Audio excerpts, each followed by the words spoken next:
আলহামদুলিল্লাহ। অসংখ্য দরুদ ও সালাম বিশ্ব মানবতার মুক্তির দূত সর্বকালের সর্বশ্রেষ্ঠ মহামানব জনাব মুহাম্মদুর রাসূলুল্লাহ সাল্লাল্লাহু আলাইহি ওয়াসাল্লামের উপর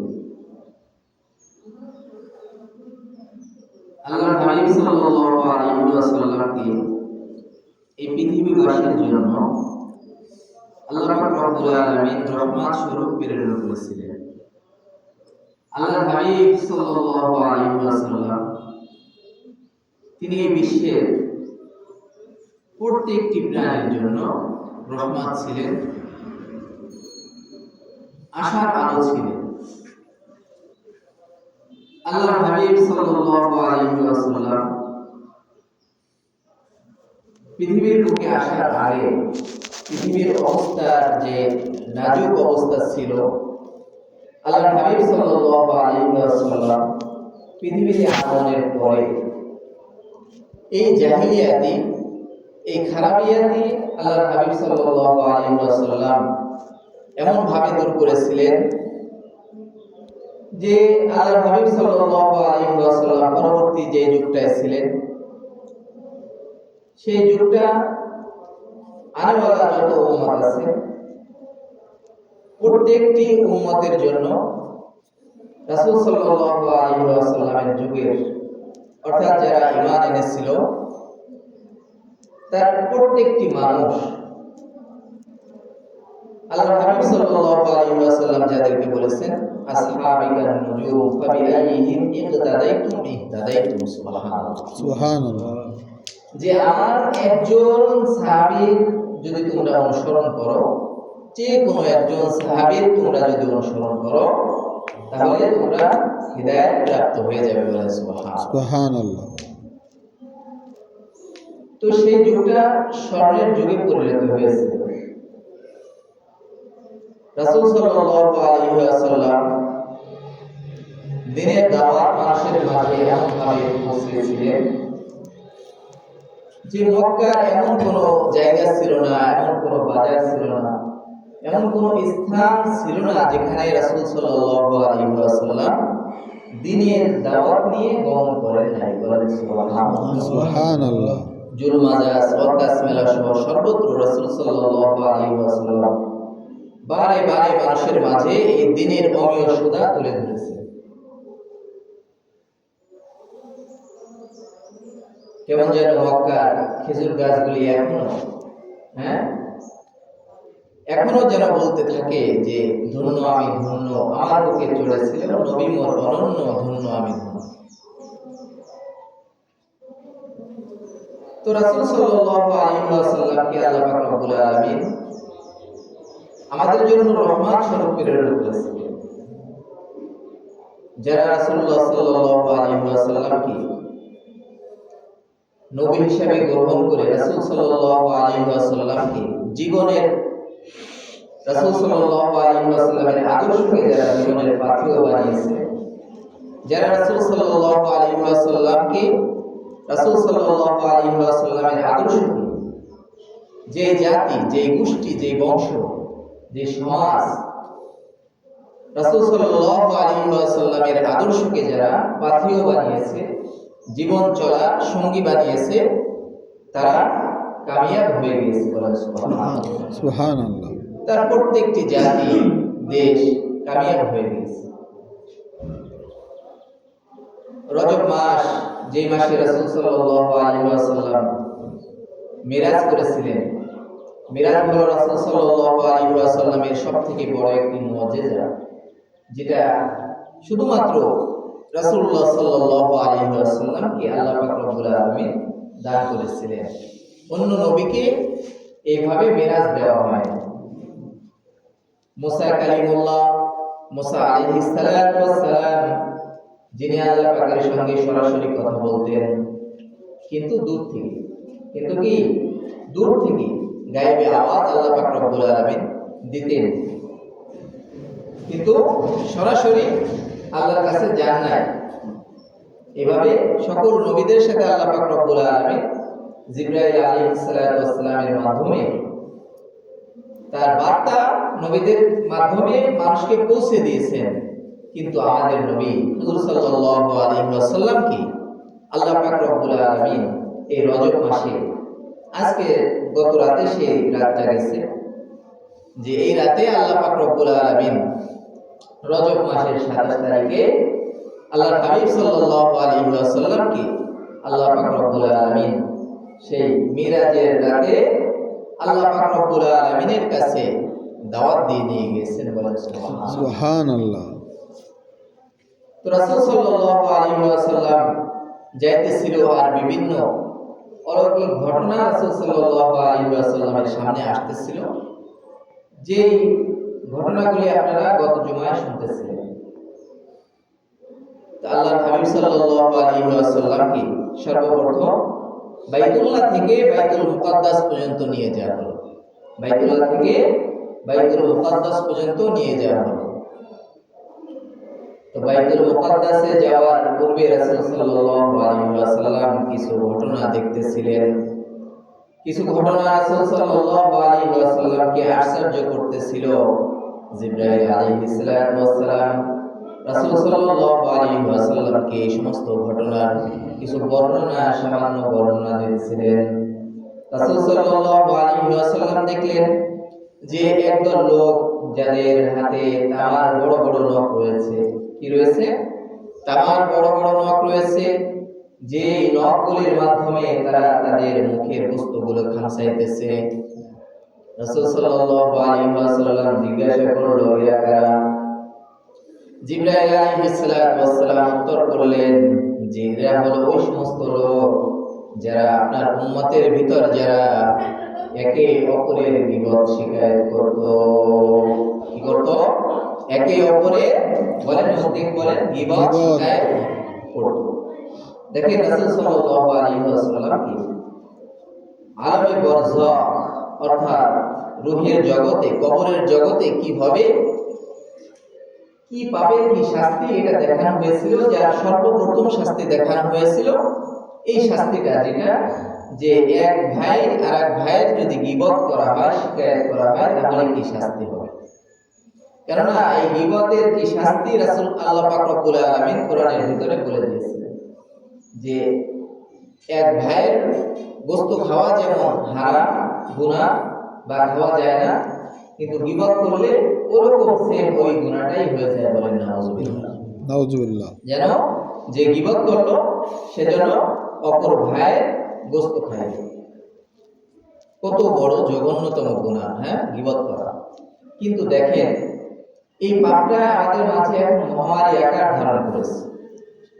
সর্বত্রই, সব স্থানে, উপর মহল থেকে নিয়ে নিচ মহল পর্যন্ত, একেবারে উচ্চ পদস্থ লোক থেকে একেবারে নিম্ন শ্রেণী পর্যন্ত, চায়ের আড্ডা বলেন, হ্যাঁ, বাড়িতে মা বোনদেরকে বলেন, মসজিদে বলেন, প্রত্যেকটা জায়গায় এখন গীবতের ছড়া। প্রত্যেকটা জায়গায় গীবতের ছড়া। হ্যাঁ, যে স্রোতে আমরা গীবত করে ফেলতেছি। মনে হচ্ছে যে এটা গীবত হচ্ছে না, বা এটা আমরা খুব ভালো আলোচনা করতেছি। মূলত যে কোনো ভাইয়ের যদি দোষ চর্চা করা হয়, তাহলে এটাই গীবতে পরিণত হবে। এটা কি গীবতে পরিণত হবে যদি ওই ভাইয়ের ভিতরে ওই দোষটা থাকেও। যদি হ্যাঁ, আপনি যে বিষয় নিয়ে আলোচনা করতেছেন, এক ভাইয়ের অপর ভাইয়ের যে বিষয়টা নিয়ে আলোচনা করতেছেন, ওই বিষয়টা যদি তার ভিতরে থাকে, তাহলে আপনার এই গুনাহ হবে। আর যদি ওই দোষটা না থাকে, তাহলে তো আপনি আরো জঘন্য গুনাহ করলেন। সেটা হলো অপবাদের গুনাহ হয়ে গেল, অপবাদের গুনাহ হয়ে গেল। কিন্তু আল্লাহর হাবিব সাল্লাল্লাহু আলাইহি ওয়াসাল্লাম বলেছেন যে দুনিয়াতে যদি কোনো ভাই বোনের দোষকে গোপন রাখে, কাল কিয়ামতের ময়দানে আল্লাহ পাক রব্বুল আলামিন তাদের দোষকে এই কিয়ামতের ময়দানে গোপন রাখবেন। সুবহানাল্লাহ, সুবহানাল্লাহ। যদি আপনি যদি অপর ভাইয়ের দোষটা গোপন রাখতে পারি, তাহলে আল্লাহ পাক রব্বুল আলামিন কাল কিয়ামতের ময়দানে আপনার আমার দোষকে গোপন রাখবেন। বলেন সুবহানাল্লাহ, সুবহানাল্লাহ। দেখছেন, হ্যাঁ, কত বড় ফজিলত আল্লাহ পাক রব্বুল আলামিন আপনাকে আমাকে দিবেন, বান্দাকে দিবেন। অথচ আমরা মনে করতেছি যে আছে একজনের দোষ, শুধু শুধু আরেকজনের কাছে বলতেছি, না জানি আমি কত বড় সওয়াবের কাজ করতেছি বা ভালো কাজ আর করে ফেলতেছি। এটা আমাদের মাঝে এখন সর্বত্র মহামারী আকার ধারণ করেছে। একেবারে যে স্থানে যাবে দেখবেন যে তিনজন দাঁড়িয়ে আছে, তিনজনে মিলে একজনের দোষ চর্চা করতেছে। একজন যখন সেখান থেকে চলে গেছে, দুইজনে মিলে যে চলে গেল তার দোষ বলতেছে। এমনই হচ্ছে এখন আমাদের সমাজে। তো দেখেন কত বড় গুনাহ। রাসূল সাল্লাল্লাহু আলাইহি ওয়াসাল্লাম দেখলেন যে কিছু লোক বড় বড় লোক তারা তাদের মুখ খামচাইতেছে, একেবারে মুখ খামচাইতেছে, আবার আগের মতো হচ্ছে, আবার বস্তু সরে যাচ্ছে। জিবরাইল আলাইহিস সালাতু ওয়াস সালাম বললেন যে এরা হলো আপনার উম্মতের সেই সমস্ত লোক যারা দুনিয়াতে অপরের দোষ চর্চা করে বেড়াতো, গীবত করত। রাসূল সাল্লাল্লাহু আলাইহি ওয়াসাল্লাম আর কিছু দূর গেলেন, দেখতে পেলেন কিছু লোক রক্তের সাগরে হাবুডুবু খাচ্ছে, রক্তের সাগরে হাবুডুবু খাচ্ছে। জিবরাইল আলাইহিস সালাতু ওয়াস সালাম বললেন, ইয়া রাসূলুল্লাহ, ইয়া হাবিবাল্লাহ, এই যারা রক্তের সাগরে হাবুডুবু খায় এই সমস্ত লোক হলো আপনার উম্মতের ওই সমস্ত লোক যারা সুদ খেত। মানুষ তাদের টাকাকে, তাদের ঘামকে রক্ত করতো, রক্তকে ঘাম ঝরাতো, হ্যাঁ, রক্তে মাংসে টাকা কামানো ব্যক্তিদের টাকাগুলো এই সমস্ত লোকে কি রক্ত করে খেয়ে ফেলত। এই জন্য এদেরকে এই শাস্তি দেওয়া হয়েছে। নাউজুবিল্লাহ, নাউজুবিল্লাহ। সুদের কত বড় খারাপ দিক, এটা তো নরমাল, আরো বড় গুনার কথা সুদের জন্য বলা হয়েছে। এই জন্য সুদ খাওয়া, দেওয়া নেওয়া, এই প্রত্যেকটা কাজ থেকে আমরা ইনশাআল্লাহ বিরত থাকি। কিছু দূর যাওয়ার পরে রাসূল সাল্লাল্লাহু আলাইহি ওয়াসাল্লাম দেখতে পেলেন যে একটু কিছু বোঝা মাথায় নিচ্ছে। তো দেখছে যে সেই লোকটা সেই বোঝা উঠাইতে পারতেছে না, আরো কিছু জিনিসপাতি এনে বোঝাটাকে আরো ভারী করে আবার উঠানোর চেষ্টা করছে, কিন্তু কোনো ক্রমে সে উঠাইতে পারতেছে না। রাসূল সাল্লাল্লাহু আলাইহি ওয়াসাল্লামকে বলা হলো যে আপনার উম্মতের এই সমস্ত লোক হলো তারা যারা অপরের ঋণ নিত কিন্তু ঋণ পরিশোধ করতে পারতো না, আরো মানুষের থেকে ঋণ করতে থাকতো। মানে যারা ঋণ করে ঋণ পরিশোধ করতো না তারা হলো ওই সমস্ত লোক, অর্থাৎ যারা খালি কি ঋণ তাদের বোঝাকে খালি ভারী করতেছিল কিন্তু অপরের ঋণ দেওয়ার কোনো ছিল না, তাদেরকে এই শাস্তি দেওয়া হবে। এইভাবে রাসূল সাল্লাল্লাহু আলাইহি ওয়াসাল্লাম কি বিভিন্ন কাজের বিভিন্ন শাস্তি দেখাইতেছিল। এরপরে রাসূল সাল্লাল্লাহু আলাইহি ওয়াসাল্লাম বাইতুল মুকাদ্দাস, জেরুজালেম বর্তমান যেখানে ফিলিস্তিন যেখানে বসবাস করতেছে, এই বাইতুল মুকাদ্দাসের এই মসজিদে রাসূল সাল্লাল্লাহু আলাইহি ওয়াসাল্লাম যে অবতরণ করলেন, বলেন সুবহানাল্লাহ। রাসূল সাল্লাল্লাহু আলাইহি ওয়াসাল্লাম যে দেখলেন সেখানে বহুত মানুষ, অনেক মানুষ। রাসূল সাল্লাল্লাহু আলাইহি ওয়াসাল্লামকে পরিচয় করিয়ে দেয়া হলো যে এরা হলো আপনার পূর্ববর্তী যত নবী রাসূল দুনিয়াতে এসেছে সকলকে আজ আপনার সম্মানার্থে স্বাগত জানানোর জন্য সকলকে এখানে উপস্থিত করা হয়েছে, বলেন সুবহানাল্লাহ। তো রাসূল সাল্লাল্লাহু আলাইহি ওয়াসাল্লামকে বললেন যে আপনি সামনে অগ্রসর হন। সামনে গেলেন, জিবরাইল আলাইহিস সালাতু ওয়াস সালাম নিজে আযান দিলেন, বললেন যে আপনি এখন নামাজের ইমামতি করুন। রাসূল সাল্লাল্লাহু আলাইহি ওয়াসাল্লামকে সামনে দাঁড়িয়ে দিলেন, বলেন সুবহানাল্লাহ।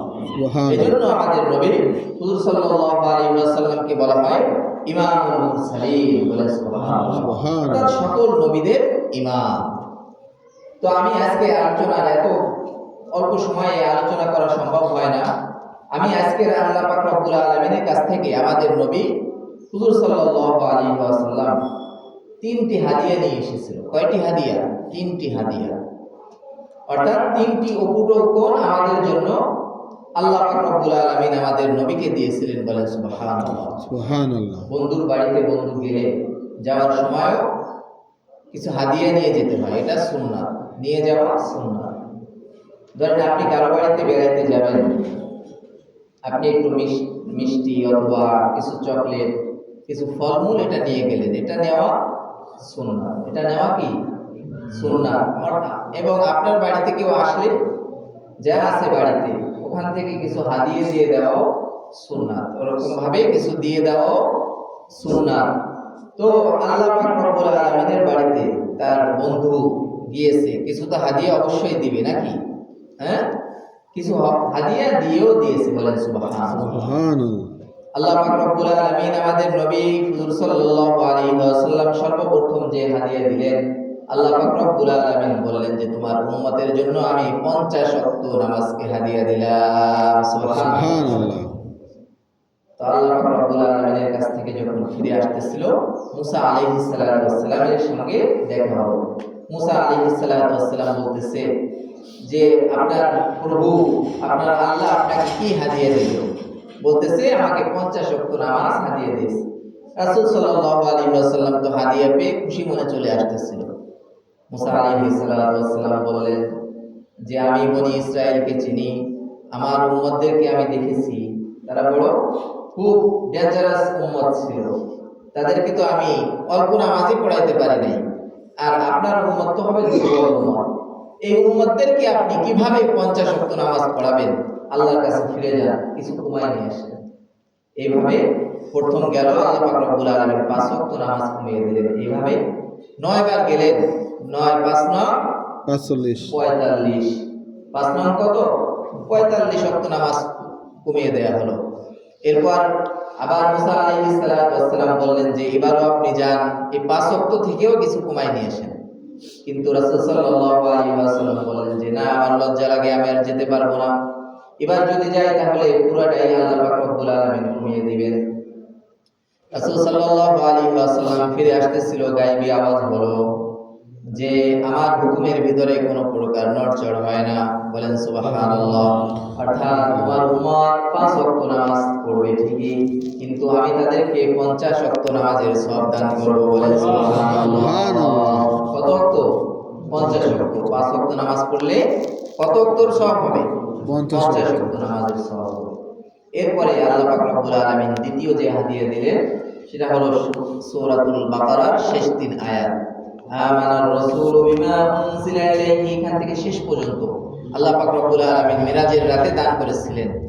এই 3 আয়াতের ভিতরে আল্লাহ পাক রব্বুল আলামিন সবকিছু শিক্ষা দিয়েছেন, যে কিভাবে ঈমান আনতে হবে, কিভাবে ইবাদত করতে হবে, কিভাবে আল্লাহ পাকের রহমত চাইতে হবে, কিভাবে গজব থেকে বাঁচতে হবে মানুষের, এই উম্মত কিভাবে বাঁচবে এবং কাফেরদের সাথে যুদ্ধ করে কিভাবে মুসলিম জয়ী হবে। এই আয়াতের ভিতরে আল্লাহ পাক রব্বুল আলামিন 3 আয়াতে সবকিছু শিক্ষা দিয়েছেন, বলেন সুবহানাল্লাহ। এই 3 আয়াতেরও বড় ফজিলত।